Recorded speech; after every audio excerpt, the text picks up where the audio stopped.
गुरु प्यारी साध संगत जी, राधा स्वामी जी। प्यारी साध संगत जी, आप सभी के भीतर बैठे कुल मालिक को प्रणाम। आप सभी को प्रणाम। संगत जी, आज के इस खास रूहानियत भरे सत्संग में हमें यह समझने को मिलेगा, हम वासनाओं से ऊपर उठकर अपने भीतर अपनी परम चेतना का अनुभव कैसे प्राप्त कर सकते हैं। अक्सर हम सत्संग में संत महात्माओं को 9 द्वारों को बंद करके अपने ध्यान को भीतर तीसरे तिल पर केंद्रित करने का उपदेश सुनते हैं। ये 9 द्वार कौन से हैं, इसके बारे में भी आज के सत्संग द्वारा हमें बड़े विस्तार से समझने को मिलेगा। सत्संग शुरू करने से पहले हमें यह बात खास ख्याल रख लेनी चाहिए, कोई भी वासना अगर हमें परेशान करती है, काम हमें परेशान करता है, क्रोध हमें परेशान करता है, मोह हमें परेशान करता है, अगर इन सब से ऊपर उठना है तो इनसे लड़कर जोर जबरदस्ती इनको दबाकर इनसे ऊपर नहीं उठा जा सकता। इनसे ऊपर उठने का क्या ढंग है कि हम काम से ऊंची किसी ऐसी चीज़ पर अपने ध्यान को केंद्रित करें जिससे ध्यान जुड़ते ही हमारा काम की तरफ ध्यान जाना ही बंद हो जाए। क्रोध से ऊपर हम किसी ऐसी ऊंची चीज़ का ध्यान करना शुरू कर दें जो कि हमारा ध्यान क्रोध की ओर जाने ही न दे। सभी विकारों, सभी वासनाओं, इस पूरी दुनिया से सबसे विराट क्या है? वह परमात्मा, वह कुल मालिक। अगर हम निरंतर उस परमात्मा, उस कुल मालिक का ध्यान करना शुरू कर देते हैं तो कोई भी विकार हमें परेशान नहीं करता, कोई इच्छा हमें परेशान नहीं करती, हमें मोह नहीं होता, क्रोध नहीं आता, काम वासना नहीं पकड़ती। जैसे अभी ये 9 नवरात्रे चल रहे हैं, इन 9 दिनों के लिए अगर कोई माँ को साक्षी मानकर संकल्प लेता है कि ये 9 दिन मैं अपने भीतर के लिए दूंगा, अपने भीतर उतरूंगा, अगर ध्यान का ना भी कोई अनुभव हो फिर भी ध्यान के लिए बैठूंगा, तो अगर उसका माँ से प्रेम होगा, माँ के मायने इन विकारों से ज़्यादा होंगे, फिर अवश्य ही वह अपने इस संकल्प में सफल रहेगा। पर अगर माँ से बड़ा क्रोध हो जाए, लोभ हो जाए, मोह हो जाए, तब फिर हम अपने संकल्प को भूलकर माया के इस जगत में ठोकरें खाने को फिर से तैयार हो जाएंगे। बार बार हमने इन वासनाओं के अधीन होकर न जाने कितने गुनाह किए हैं, इतने गुनाह किए हैं कि अब तो हम जब अपने भीतर देखते हैं हमें अपना होना भी गुनहगार की तरह ही नजर आता। यह भी एक अवस्था है जब साधक पहली बार अपने भीतर उतरता है, अपने मन का निरीक्षण करता है, मन में बड़ा कूड़ भरा पड़ा। उस कूड़ को देखकर उसे अपने आप में ऐसा भी लगता है कि मैंने न जाने कितने गुनाह कर लिए। ऐसे में हमें निराश नहीं होना चाहिए, पछतावा नहीं करना चाहिए, बल्कि उस कुल मालिक, उस परमात्मा के आगे प्रार्थना करनी चाहिए, अपने पूर्ण सद्गुरु के आगे प्रार्थना करनी चाहिए कि हे सद्गुरु, मुझ पापी का भी बेड़ा पार कर दो। इसी प्रार्थना के साथ आज के सत्संग को हम शुरू करेंगे। सत्संग बड़ा ही रूहानियत से भरा हुआ है।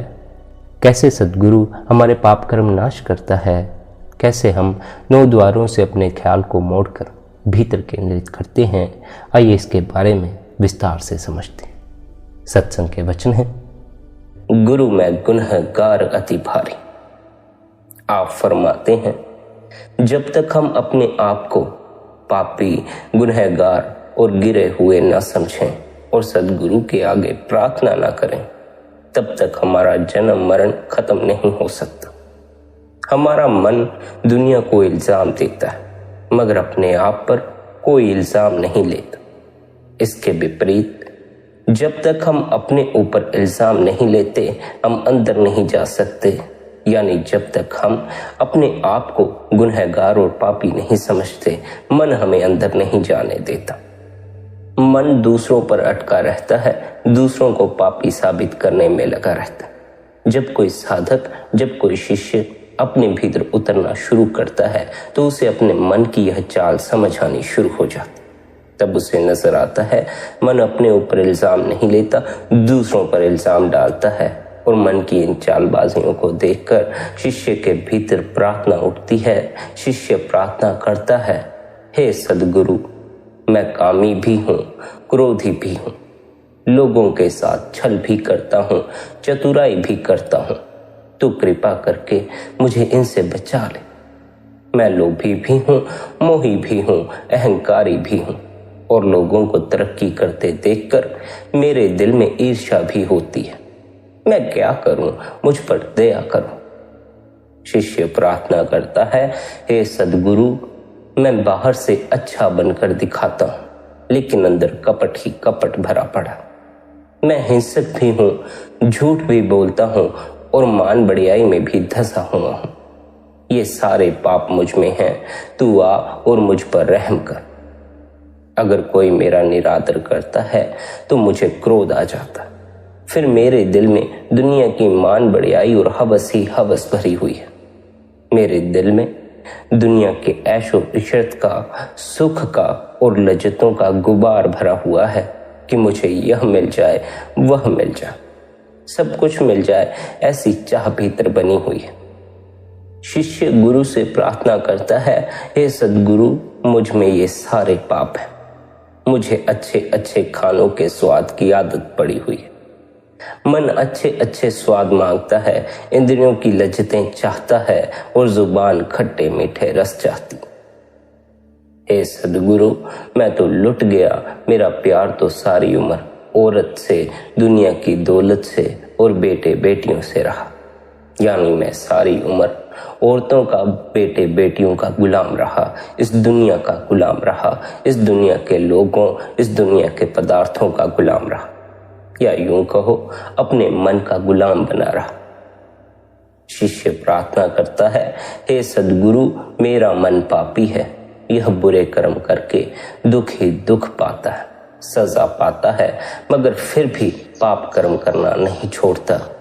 यानी हाय हाय भी करता फिरता है और जहर भी खाए जाता है। शिष्य सद्गुरु से प्रार्थना करते हुए कहता है, यह मन दुष्ट काल का चेहरा, नित भरमावत निडर हुआरी।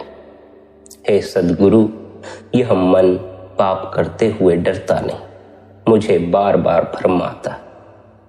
जो बड़ा काल है वह तो मौत के वक्त आता है, मगर यह मन छोटा काल है जो हर वक्त भरमाता है और आखिर में नरकों की तरफ ले जाता है। जब कभी दुख पाए, बीमारियां आई और कलेश आए, तो मन कहता है, हे परमात्मा, हे परमेश्वर, बचा ले, मगर फिर कोई नहीं सुनता। एक अमीर आदमी के घर का जिक्र है। उसके घर पर डाका पड़ गया। उसने डाकुओं को सारे घर की चाबियां दे दी कि तुम सब कुछ ले जाओ, लेकिन मुझे मत मारो।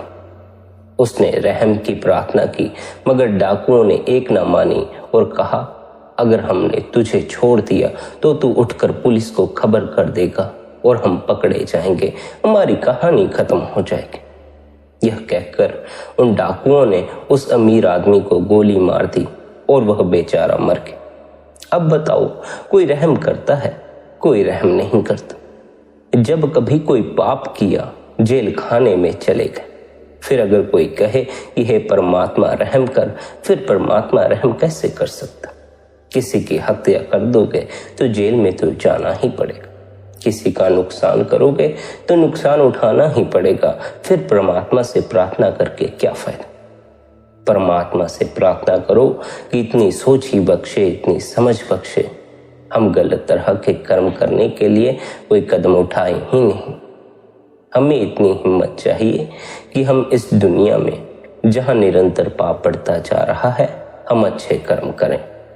हम इन पापियों की भीड़ में मिलकर पाप कर्म ही करने में अगर लग गए तो हमारा जीवन नरक बनता चला जाएगा। फिर मरने के बाद तो नरक मिले ना मिले इसकी कोई खबर नहीं, पर जीते जी ही फिर जीवन नरक बन जाए। बहुत से लोगों ने जीते जी ही जीवन को नरक बना लिया। बहुत से लोग दुख में पड़े हुए हैं, पीड़ा में पड़े हुए हैं, अपने किए हुए पाप कर्मों का फल भुगत रहे हैं। इसलिए शिष्य गुरु से प्रार्थना करते हुए कहता है, हे सद्गुरु, जब मुझे सुख होता है तभी हम मन तुझे याद नहीं करता, उस परमात्मा को याद नहीं करता। जब दुख पड़े तो यह कहता है, अब भजन शुरू कर लेता हूं। कहते हैं मन अपने आप को चतुर जाहिर करना चाहता है और बेशुमार झूठी बातें बनाकर दुनिया को जीतता है। वह कहता है कि मेरी जीत हो, हार ना हो। अब कई लेक्चरर एक दूसरे से इस तरह बहस करते हैं जिस तरह मुर्गों की लड़ाई होती है। कभी हिंदुओं से बहस है, कभी कादियां वालों से बहस है, कहीं किसी से बहस है। एक दूसरे की निंदा करते रहते। क्या यह निंदा करना पाप नहीं? बगैर कीमत के पराये पाप अपने ऊपर क्यों लेने हैं? आप फरमाते हैं आज के समय में बहुत से ऐसे महात्मा हो गए हैं जिन्हें ना भीतर की कोई खबर है, ना परमात्मा की कोई खबर है, ना ही आनंद की कोई खबर है, मगर लोगों को महात्मा बनकर दिखाते। अंदर प्रीत नहीं, लेकिन लोगों के सामने परमात्मा के प्रेमी होने का ढोंग करते। जो सीधे साधे आदमी हैं उन्हें महात्मा बनकर दिखाना, उन्हें ठगना, यह धोखा है, यह पाप है। किसी न किसी कौम, किसी न किसी मजहब का लीडर बनकर बेशुमार औरतों और मर्दों को पीछे लगा लिया।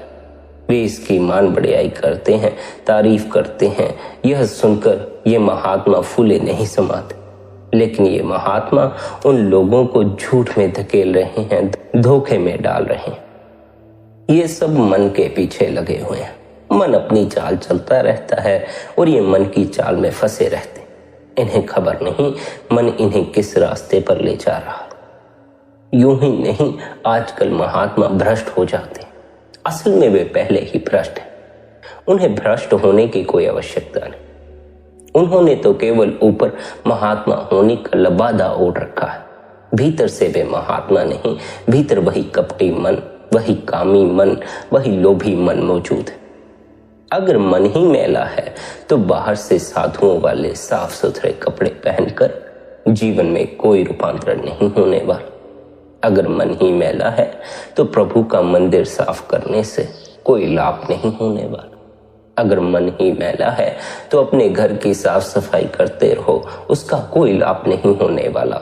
मन की साफ सफाई करो। मन साफ हो तो परमात्मा ज्यादा दूर नहीं, फिर परमात्मा निकट से निकट।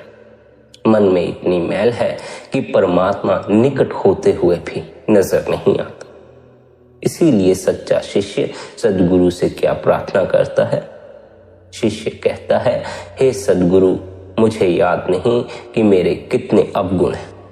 मेरे ऐब पाप बेशुमार हैं, मैं कहाँ तक बयान करूं। मैंने सारी उम्र इंद्रियों के भोगों में ही गुजार दी। फिर मैं चोर भी हूं, चुगलखोर भी हूं, खुद गर्ज भी हूं, यानी मैं अपने मतलब के लिए सैकड़ों काम करता रहा हूं।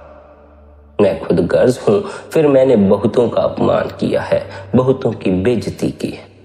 मुझ में दया नहीं, मैं निर्दयी हूं। फिर मेरा मन मान बढ़ियाई भी चाहता है, इसलिए हे सद्गुरु, तू मुझ पर रहम कर।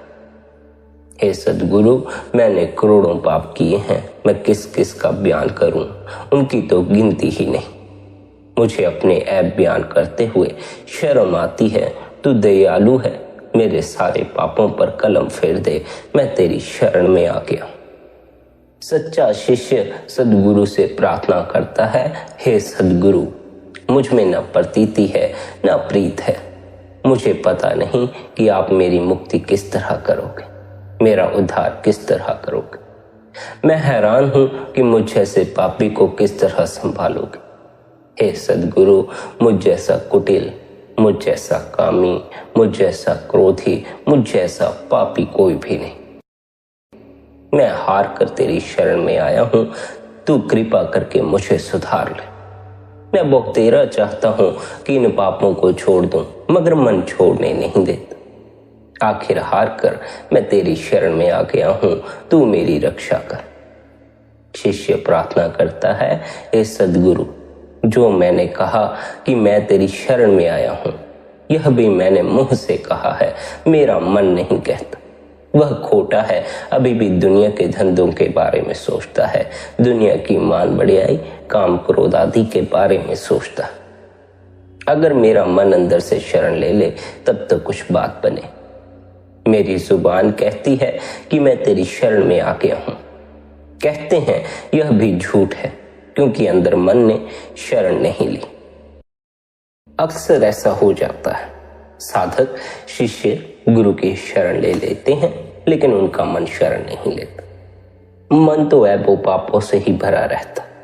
इसलिए शिष्य प्रार्थना करता है, हे सद्गुरु, तू मेरे सारे पापों को जानता है, मुझ में कोई बल नहीं। जैसे भी हो सके तू मुझे पार कर दे, मेरा उद्धार कर दे, मुझे मुक्ति दे दे।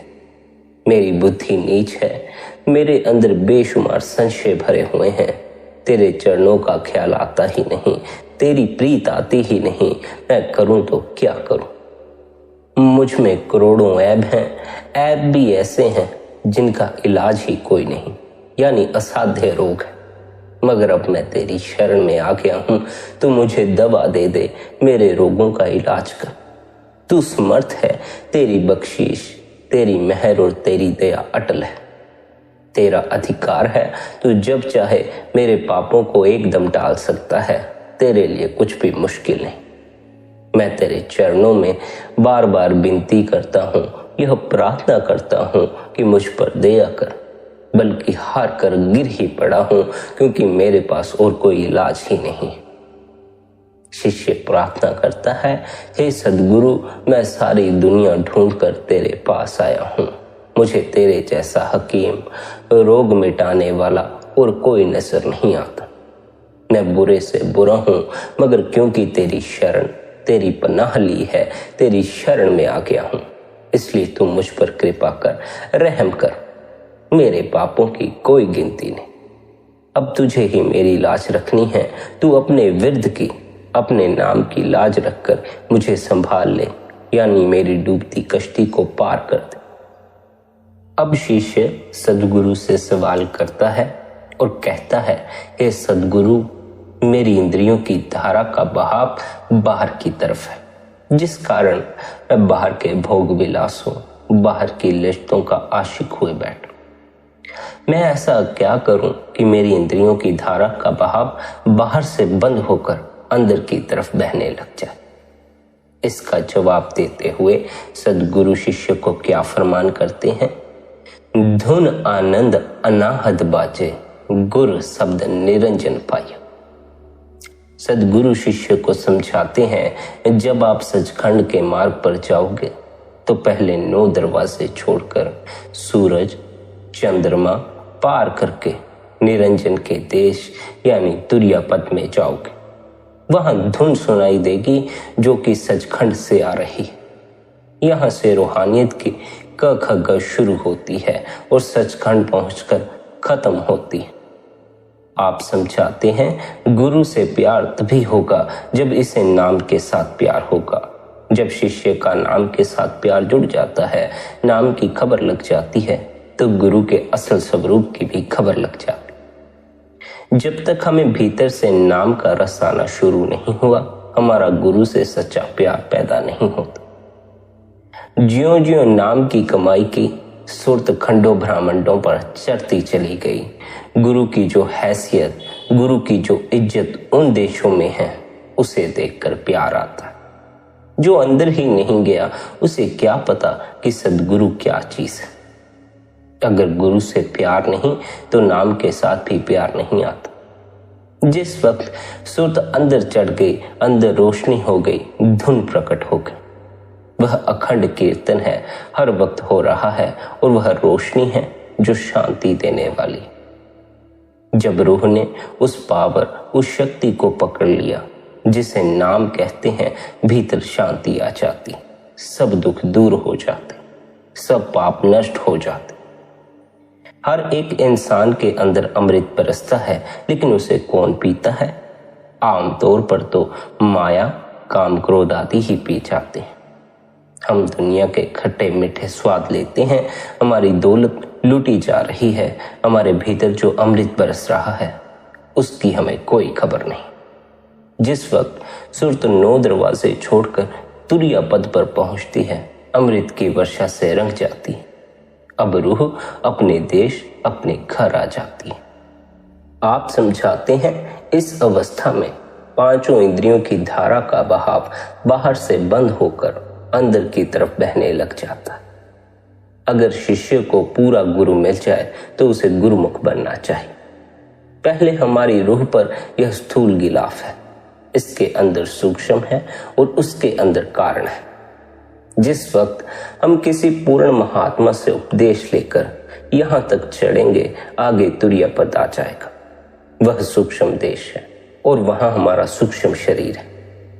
उसे पार करने से सूक्ष्म शरीर भी उतर जाएगा। जब ब्रह्म में जाएंगे वहां कारण पर्दा है। उसे पार करके और पार ब्रह्म यानी 10वें द्वार में जाकर कारण पर्दा भी उतर जाता है। वहां अमृतसर है जिसमें नहाकर आत्मा नंगे यानी सारे पर्दों से रहित हो जाती। त्रिकुटी स्थान तक गुण रहते हैं, पार ब्रह्म में जाकर पूरी सफाई हो जाती। आप समझाते हैं इस अवस्था में रूह हो में ममता को त्याग कर गगन मंडल में चढ़ जाती है और गुरु के शब्द के साथ जुड़ जाती है। जो मन और इंद्रियां थी वे मर जाते हैं। फिर इसे कौन रोक सकता है? कोई नहीं रोक सकता। जब तक 9 द्वारों में बैठे हो तब तक नाम नहीं मिलता। हालांकि वह नाम, वह शब्द सबके अंदर है, लेकिन जब तक हम गुरु की हिदायत पर चलकर 9 द्वारों से अपने ख्याल को निकालकर तीसरे दिल पर अपने ख्याल को एकाग्र नहीं करते, उस नाम की कोई खबर नहीं लगती, शब्द की धुनकार धुन सुनाई नहीं पड़ती। आप फरमाते हैं जब नाम मिला, हो में और ममता मर गई। बूंद समुद्र में मिलकर समुद्र हो गई। फिर न आना है न जाना है, न जन्म लेना है न मरना है। सुरत ने शब्द को पकड़ लिया, यानी पहली धुन निरंजन के देश से शुरू होती है। सुरत इसे पकड़कर ब्रह्म के देश में पहुंचती है। ब्रह्म की जो धुन है वह सुरत को पार ब्रह्म के देश में ले जाती है। फिर पार ब्रह्म की धुन सोह के देश में ले जाती है और सोह की धुन सचखंड में ले जाती है। सचखंड में पहुंचकर रूह सुहागिन हो जाती है, गुरमुख हो जाती है। बूंद समुद्र में मिलकर समुद्र हो जाती। जो शब्द की कमाई करके सचखंड पहुंच जाते हैं, यह उनकी हालत है। इस अवस्था में सारी धुनें एक हो जाती। जब रूह आंखों के चक्कर से पीछे हटी, अंदर रोशनी हो गई, यानी तारा मंडल आ गया। जो चमकदार तारा शुक्र है प्रकट हो गया।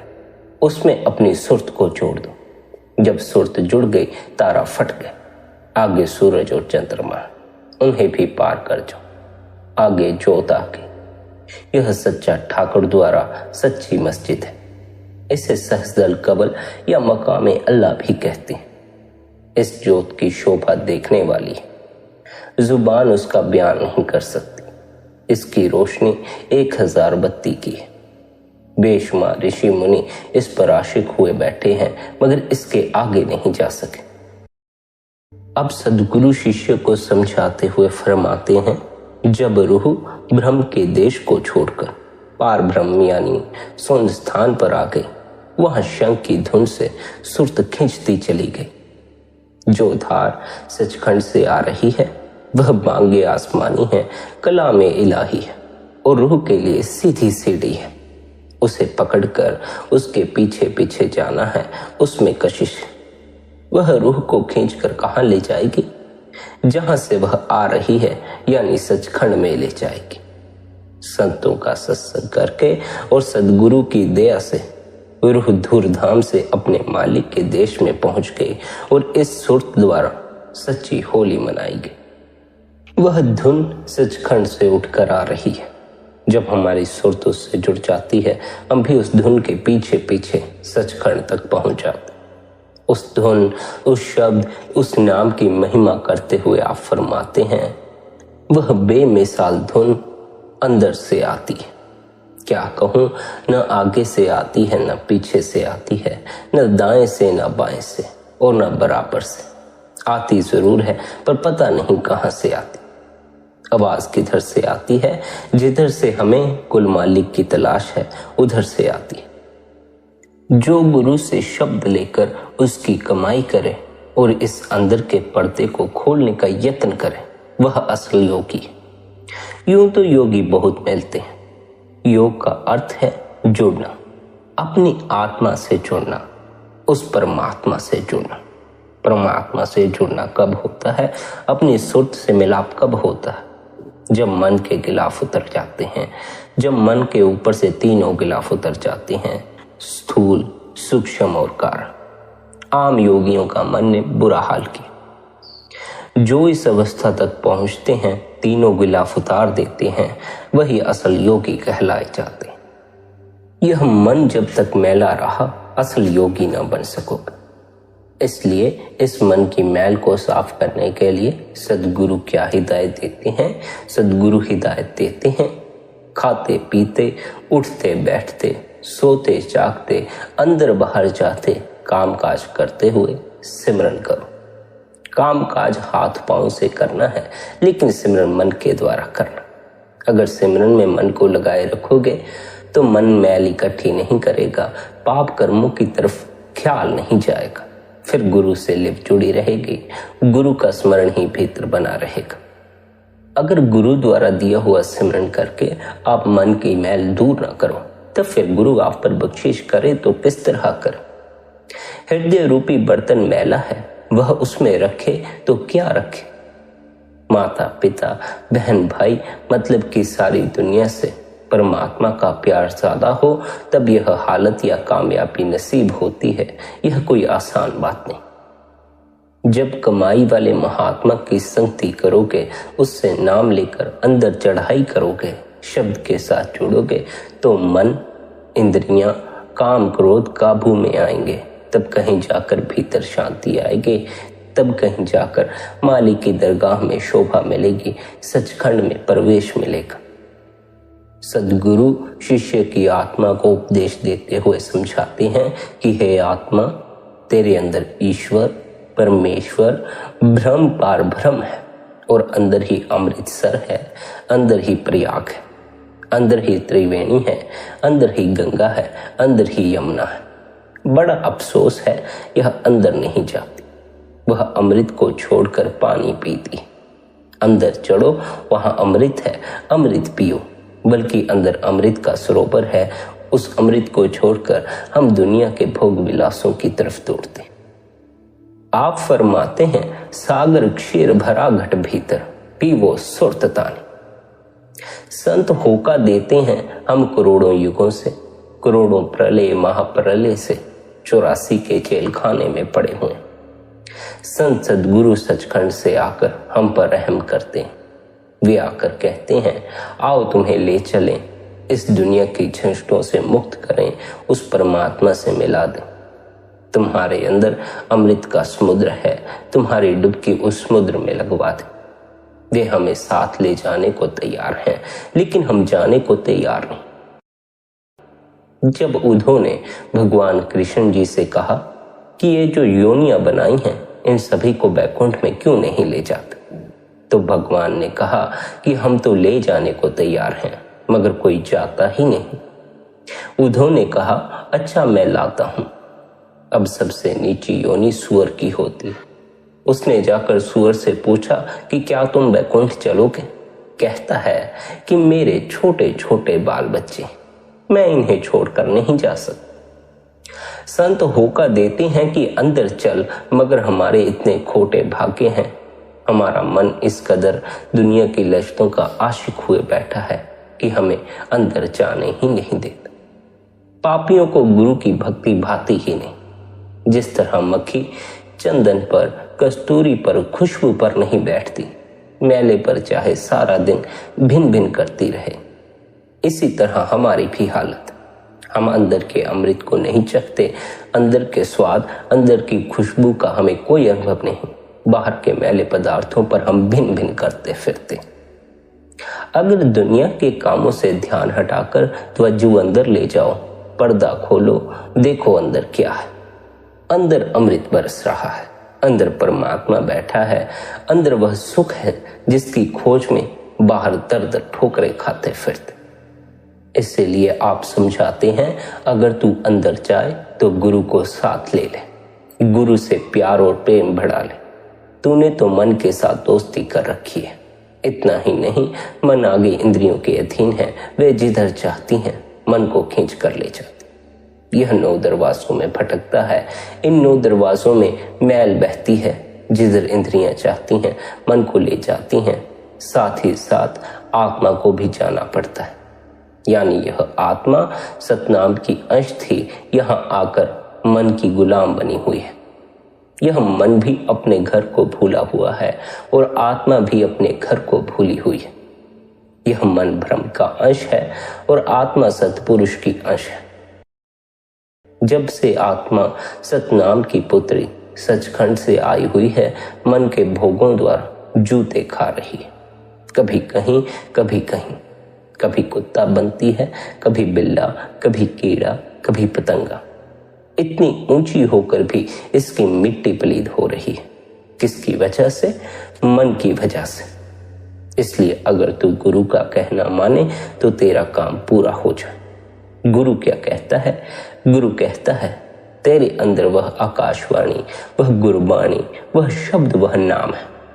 तेरे अंदर वे प्यारी से प्यारी और मीठी से मीठी धुनें हो रही हैं। आ अंदर चल, उन धुनों को सुन।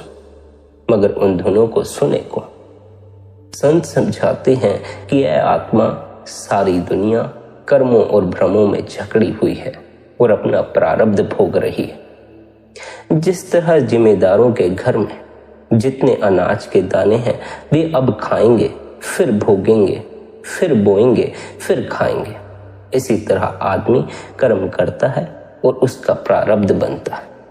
जो पीछे किए वे अब भोग रहा है।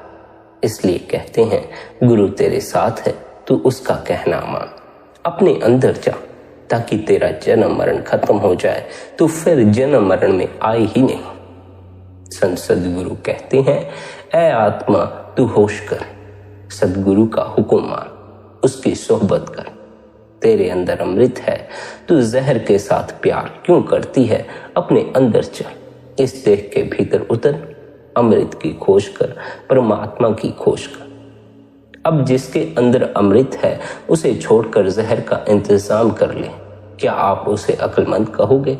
हर किस नहीं, वह अक्लमंद नहीं हो। हम सभी बेअकल हुए बैठे। अंदर अमृत है लेकिन बाहर हम जहर के इंतजाम करते फिर रहे हैं। संत समझाते हैं तू अमृत को छोड़कर जहर को खाती है, तेरे लिए उचित है अंदर चलो और अमृत पी। ले आत्मा, तू तो सचखंड की रहने वाली थी और तूने मोहब्बत की है इस गंदी दुनिया के साथ। यह बड़े अफसोस की बात।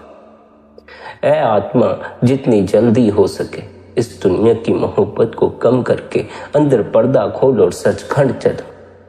अगर तू किसी महात्मा से राह लेकर जो युक्ति वह बताता है उसके मुताबिक कमाई करके अंदर पर्दा खोलकर रूहानी मंडलों पर चर्चा है तो तुझे शांति आ जाए, तुझे आनंद आ जाए। इसलिए आलस छोड़ दे, नींद को कम कर, रात को खाना भी कम कर ताकि सुस्ती ना आए।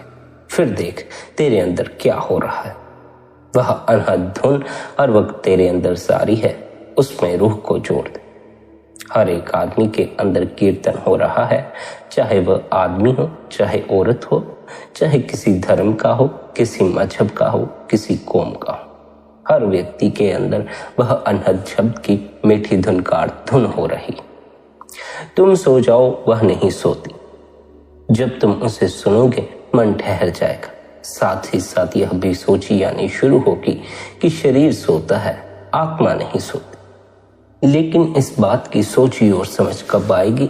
जब मनुष्य जन्म के इस अवसर का लाभ उठाओगे। यह मनुष्य जन्म तुम्हें बड़े भाग्य से मिला है। अगर यह गवा दिया तो फिर 4 खानियों में जाना पड़ेगा। कई लाख किस्म के पेड़ पौधे, कई लाख किस्म के कीड़े पतंगे, कई लाख किस्म के पक्षी, कई लाख किस्म के पानी के जीव और कई लाख किस्म के भूत प्रेत, पशु, इंसान वगैरह।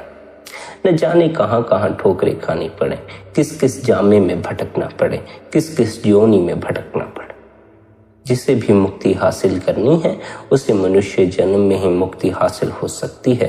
उसे मनुष्य जन्म के इस दुर्लभ अवसर का लाभ उठाना चाहिए। अगर यह मौका गवा दिया फिर कोई जन्म नहीं, फिर पता नहीं यह मौका मिले या ना मिले। फिर पीछे पछताने से कोई लाभ ना होगा। अभी मौका है, अभी इस मौके का लाभ उठा लो। संत सदगुरु सचखंड को छोड़कर मनुष्य का मल मूत्र वाला शरीर धारण करते हैं तो केवल इसलिए ताकि वे हमें आकर यह उपदेश दे सकें कि यह प्राणी, यह मनुष्य का जामा बड़े भाग्य से मिलता। यह मनुष्य का जामा हमें यूं ही नहीं मिला। हम चाहें तो इस जामे में बैठकर मालिक की भक्ति करके मुक्त हो सकते, और अगर हम चाहें तो इस जामे में बैठकर दुनिया के मोह और प्यार में फंसकर अपनी मिट्टी पलीद कर सकते। मनुष्य चाहे तो अपने से ऊपर उठ के परमात्मा हो सकता, मनुष्य चाहे तो अपने से नीचे गिरकर पशु भी हो सकता। मनुष्य के पास दोनों संभावनाएं। अगर आप ध्यान करते हैं, भजन बंदगी करते हैं, अनहद की धुनकार सुनते हैं, परमात्मा की खोज करते हैं अपनी इस देह के भीतर, तब आप मनुष्य के जामे से ऊपर उठकर प्रभु रूप होना शुरू हो जाए। लेकिन अगर आप मनुष्य के जामे में बैठकर पाप कर्म करते हैं, काम के अधीन रहते हैं, क्रोध के अधीन रहते हैं, लोभ मोह और अहंकार के अधीन रहते हैं, तो आप पशुओं के तल पर खिसक जाते हैं।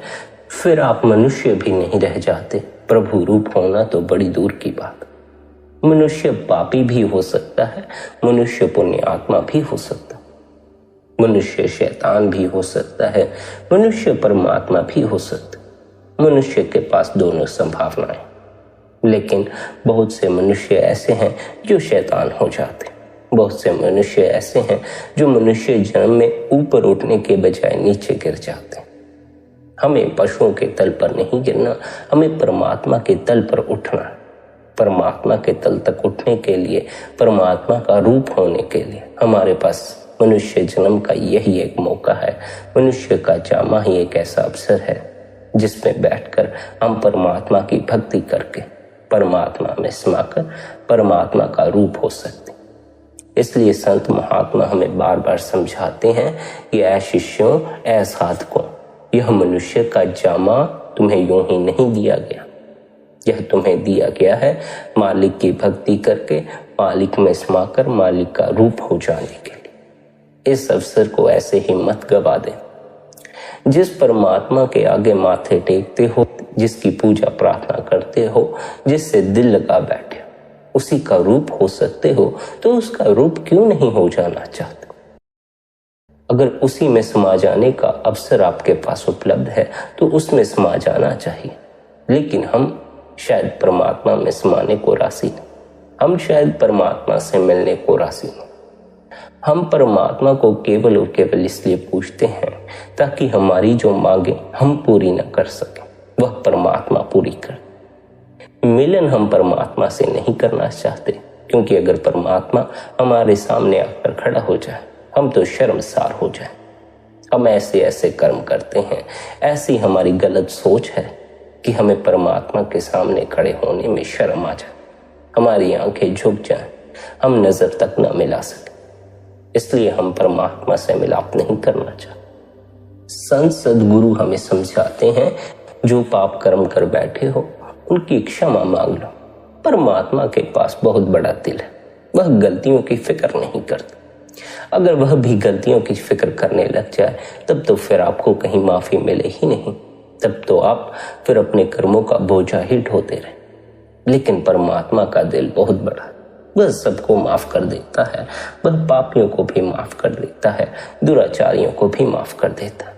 लेकिन माफ वही हो पाते हैं जो सच्चे हृदय से उसकी शरण में जाते, जो इन पाप कर्मों से ऊपर उठना चाहते हैं, जो इस दुनिया की मान बढ़ियाई, दुनिया के लश्करों से ऊपर उठना चाहते, जो मन का साथ नहीं छोड़ना चाहते और अपने पाप कर्मों से छुटकारा भी चाहते हैं।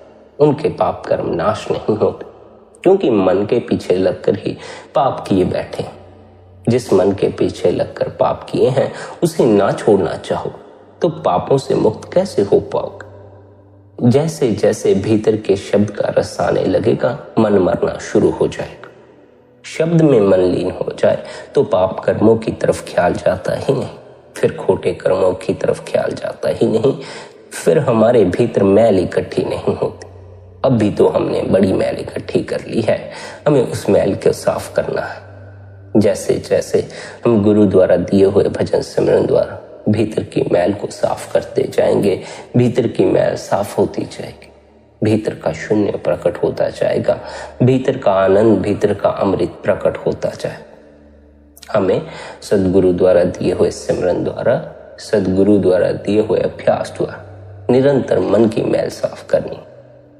हम जो दिन भर बाहर भटक कर बाहर का कूड़ भीतर इकट्ठा कर लेते हैं, रात्रि सोने से पहले भजन मंदगी करके हमें उस सारे कूड़, उस सारी मैल को साफ कर लेना।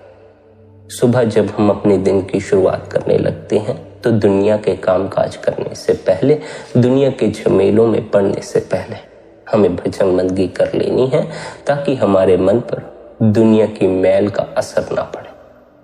जो कामकाज करने वाले साधक हैं, जिनका सारा दिन कामकाज में व्यतीत हो जाता है, नौकरी धंधे में चला जाता है, वे सुबह दुनिया के कामकाज में पड़ने से पहले भजन मंदगी करें और रात्रि सोने से पहले भजन मंदगी अवश्य करें। ये 2 समय अगर आप भजन मंदगी करते हैं तो कूड़ आपके भीतर इकट्ठा नहीं होगा, दुनिया की मैल आपके भीतर इकट्ठी नहीं होगी। सुबह सुबह भजन मंदगी करने से दुनिया की मैल भीतर इतनी इकट्ठी नहीं होती, और रात्रि सोने से पहले भजन मंदगी करने का यह लाभ है, अगर बाहर भटकते हुए थोड़ी बहुत मैल दुनिया के भीतर इकट्ठी हो भी गई है तो भजन मंदगी द्वारा वह भी साफ हो जाती। जिन साधकों का ज्यादा समय काम धंधे में चला जाता है, वे सुबह और शाम भजन मंदगी करना शुरू करते। जिन साधकों के पास अधिक समय है, फुर्सत के अधिक लम्हे हैं, उन्हें तो जब समय मिले वे तब भजन मंदगी में बैठ जाए। दोपहर को समय मिले दोपहर को भी बैठ जाए, रात्रि और सुबह तो बैठे ही बैठे, दोपहर को भी बैठ जाए, शाम को भी बैठ जाए। अगर नहीं बैठ सकते तो ये 2 समय तो अवश्य ख्याल में रखें, सुबह का समय और रात्रि का समय। यदि आप ये दोनों समय भजन मंदगी के लिए पक्के कर लेते हैं तो दुनियावी मैल आपके भीतर इकट्ठी नहीं होगी। आपका मन दुनिया की दौड़ में नहीं पड़ेगा, काम क्रोध आदि की दौड़ में नहीं पड़े। साथ ही साथ इससे मन की मैल भी साफ होती रहेगी। जैसे जैसे भीतर की मैल साफ होगी, अनहद शब्द की मीठी धुन का सुनाई पड़ना शुरू हो जाएगी। फिर हमें अपनी लिव को उस शब्द से जोड़ देना है, अपने ख्याल को उस नाम से जोड़ देना। नाम की उस धुन को सुनते सुनते शब्द के साथ अपनी लिव को जोड़कर हमें उस शब्द के पीछे पीछे चलकर अपने असल घर सचखंड पहुंच जाना। शब्द की वह मीठी धुनकार सचखंड से आ रही है। शब्द को पकड़कर हम सचखंड पहुंच सकते हैं, परमात्मा से मिलाप कर सकते हैं, परमात्मा से मिलकर परमात्मा का ही रूप हो सकते हैं। इसलिए प्यारी साध संगत जी, निरंतर अपने गुरु द्वारा दिए हुए अभ्यास की पालना करें, निरंतर भजन मंदगी करें, निरंतर ध्यान में बैठें। हमें मनुष्य का यह जामा मालिक की भक्ति के लिए बख्शा गया है, मालिक में समाकर मालिक का रूप हो जाने के लिए बख्शा गया है। हमें निरंतर भजन मंदगी द्वारा मालिक की भक्ति करनी है। इस जामे में बैठकर इस जामे का लाभ उठा लेना है, उस परमात्मा में समाकर परमात्मा का रूप हो जाना। संगत जी, यदि आज का यह सत्संग आपको अच्छा लगा हो तो आज के इस सत्संग को आप अपने मित्रों और संबंधियों के साथ शेयर भी कर सकते हैं। साथ ही आप शब्द धुन सत्संग चैनल को सब्सक्राइब करके हर रोज सुबह 5:30 बजे सत्संग का आनंद ले सकते हैं। बाकी आपकी अपनी मौज है, अपना ख्याल रखें, सबके प्रति भीतर भले की कामना रखें। इतने प्रेम और प्यार से आपने सत्संग को सुना, उसके लिए आप सभी का धन्यवाद। राधा स्वामी जी।